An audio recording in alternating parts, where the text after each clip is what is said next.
Barron Trump walks into a car dealership, gets mocked by the salesman, but what happens next shocks everyone. Watch till the end, and don't forget to like and subscribe for more incredible stories. The sun was setting over Manhattan, casting a golden glow on the busy streets filled with honking cars and rushing pedestrians. In the heart of the city, at a high-end luxury car dealership, the staff was wrapping up a slow day. Inside, a slick salesman named Greg leaned casually against a polished sports car, scrolling through his phone. He was a veteran in the business, known for his sharp wit and sharper tongue. The glass door to the showroom swung open, and in walked a tall, unassuming teenager dressed in a simple hoodie and jeans. His sneakers were slightly scuffed, his hair a bit tousled from the wind. The young man looked out of place among the gleaming luxury vehicles and marble floors. Greg barely glanced up, muttering under his breath, "Here we go." He straightened his tie, preparing himself for what he assumed would be a waste of time. As the teenager approached, Greg plastered on a fake smile. "Can I help you, kid?" he asked, his tone laced with condescension. "Yeah," the teenager replied calmly, his voice polite but firm. "I'm looking to buy a car." Greg raised an eyebrow, his smirk widening. "Oh, really?" he said, gesturing toward the gleaming rows of sports cars. "You sure you're in the right place? These aren't the kind of cars you pay for with lunch money." The teenager didn't flinch. Instead, he took a slow look around the showroom, his gaze lingering on a sleek black sports car parked in the center. "How much is that one?" he asked, pointing toward the car. Greg chuckled, shaking his head. "That one," he said, feigning disbelief. "That's our top model. Fully loaded, starts at $200,000. You know, just a little out of your price range." The teenager reached into his pocket, pulling out a neatly folded wad of cash. He placed it on the counter in front of Greg, the stack much thicker than anyone expected.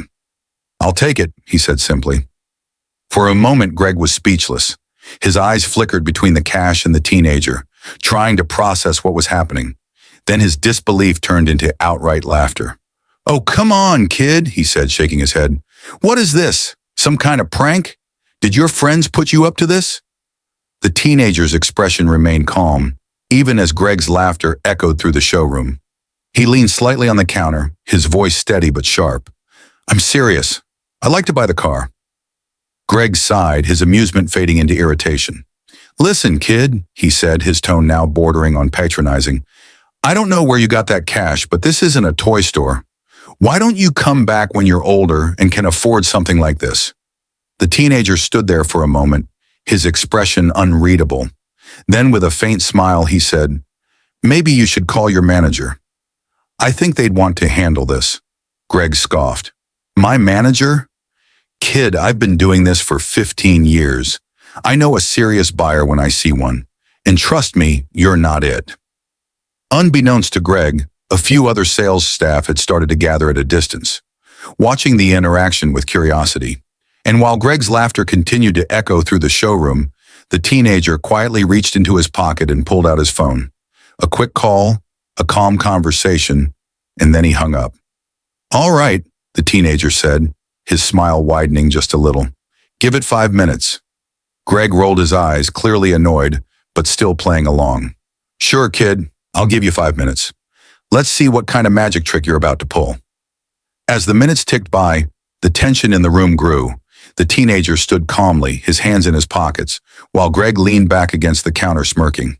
But then the glass door swung open again, and in walked 2 suited men with earpieces, their presence commanding immediate attention. Greg's smirk faltered. The men walked straight toward the teenager, nodding respectfully. "Mr. Trump," one of them said, "is everything all right here?" Greg froze, his jaw dropping as the realization hit him. The kid standing in front of him wasn't just anyone.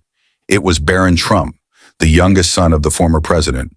The room fell silent, the weight of the revelation sinking in like a tidal wave. Greg's once confident smirk vanished, replaced by an awkward mix of confusion and panic.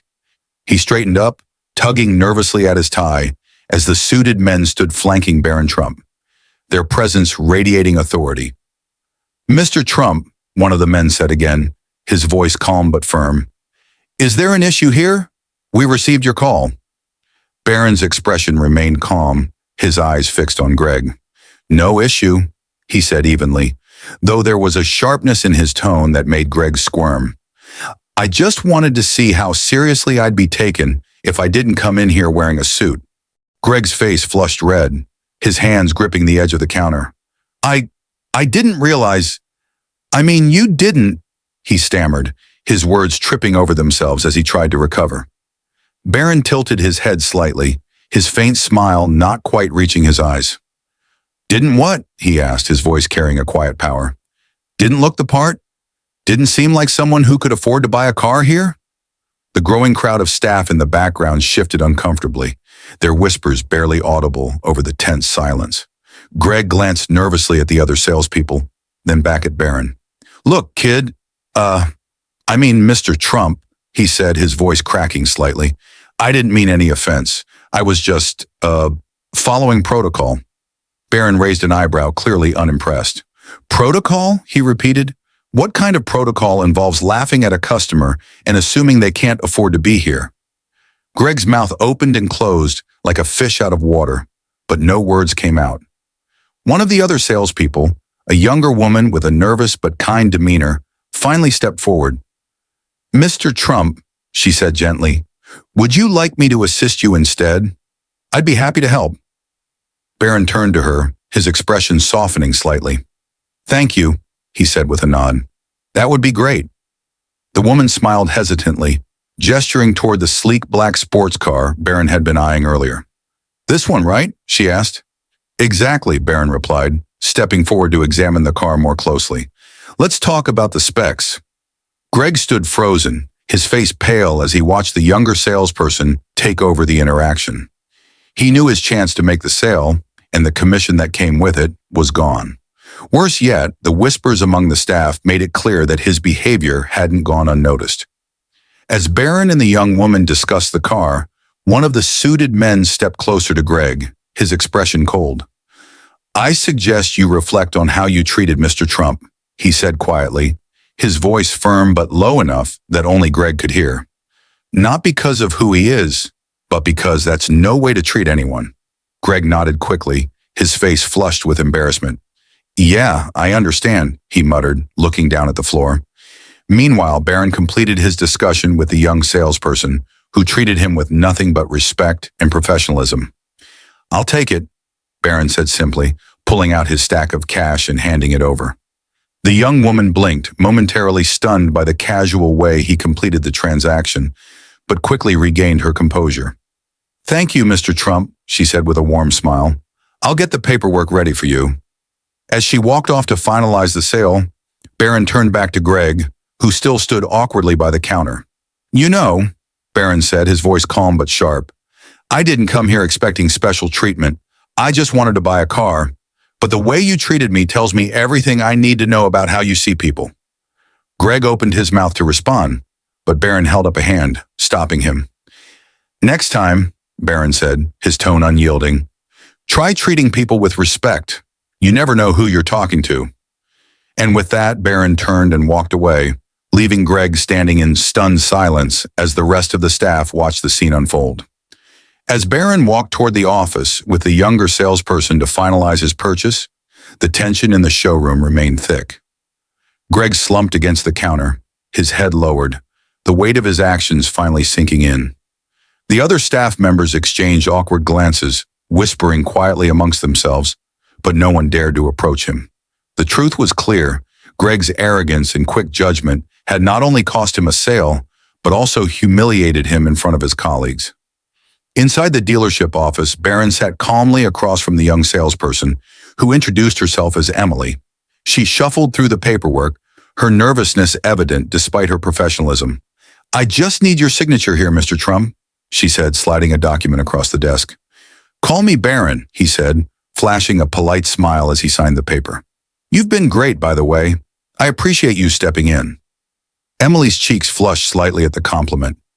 Thank you, Barron, she said hesitantly. I just believe that every customer deserves respect. It doesn't matter who they are. Barron nodded, leaning back in his chair. I wish more people thought like you, he said. People like Greg. They don't just judge based on appearances. They make people feel like they don't belong. Emily glanced toward the showroom where Greg still lingered near the counter, his expression a mix of guilt and embarrassment. Greg has always been, well, let's just say he's not known for being kind, she said carefully, but I guess today might have taught him a lesson. Barron's expression shifted slightly, his calm demeanor giving way to a thoughtful look. Maybe, he said softly, or maybe not. The question is, will he actually change? As the sale was finalized, Barron stood up and shook Emily's hand. Thanks again, he said.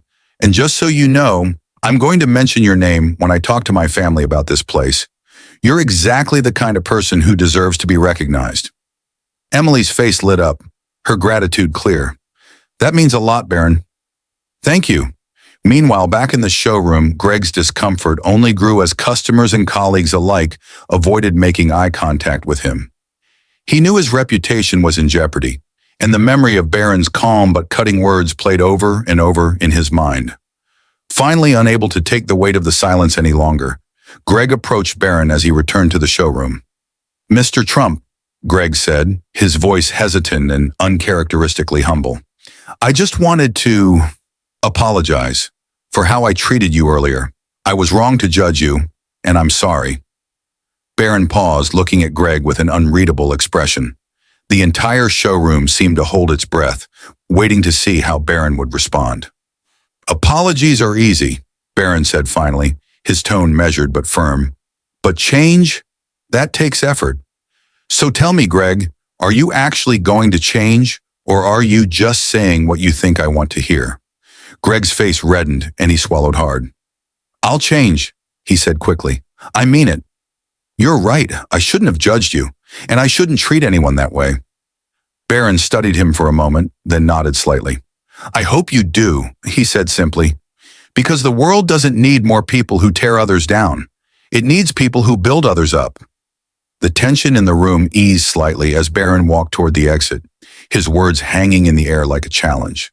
Greg stood there frozen, as if rooted to the spot, while the rest of the staff watched Barron leave in stunned silence. As Barron stepped outside the dealership, the sleek black sports car he had just purchased was being prepped for delivery. The sunlight gleamed off its polished exterior, but Barron's focus wasn't on the car. It was on the ripple effect of what had just happened. He leaned casually against a nearby railing, observing the activity inside the dealership through the glass walls. Inside, the staff was still buzzing, the atmosphere thick with the weight of the lesson Barron had left behind. Greg, still standing near the counter, seemed smaller somehow. The arrogance that once defined him had been replaced by an unmistakable air of shame. His colleagues whispered to one another, casting glances in his direction. But Greg wasn't oblivious. He could feel their judgment, just as Barron had felt his earlier. Emily, meanwhile, returned to the showroom, her head held high, a renewed sense of purpose in her stride. She exchanged a brief glance with Greg, but didn't stop to say anything. Instead, she approached one of the other customers, her demeanor warm and professional. It was clear she was determined to carry forward the lessons Barron had subtly imparted. Treat everyone with respect, no matter who they are or what they look like. Greg finally broke his paralysis, walking over to Emily as she wrapped up a conversation with a customer. Hey, he said quietly, his voice uncharacteristically soft. Emily turned to face him, her expression guarded. I just wanted to say you handled yourself really well back there. Better than I did. Emily tilted her head, studying him for a moment. Thanks, she said evenly, but you should have done better. You've been in this business longer than I have. You know better. Greg nodded, the truth of her words stinging but undeniable. You're right, he admitted. I've been doing this job so long, I forgot what it means to actually respect people. That's on me. I just hope I can make it right. Emily didn't respond immediately. She wanted to believe him, but she knew actions spoke louder than words. I guess we'll see, she said finally. It's never too late to change, Greg, but you've got to mean it. Outside, Barron's car was ready, and a valet gestured for him to inspect it. He walked over, running a hand along the sleek hood before climbing inside. As he adjusted the seat and prepared to drive off, one of the suited men who had accompanied him earlier leaned down to speak through the open window. Do you think he'll actually change? The man asked, referring to Greg. Barron adjusted his sunglasses, his expression thoughtful. I don't know, he said after a moment, but I hope he does. People don't change because they're told to. They change because they choose to. The suited man nodded, stepping back as Barron started the engine. The car purred to life, drawing the attention of everyone inside the dealership. Greg glanced up from his conversation with Emily, watching as Barron pulled out of the lot with effortless confidence.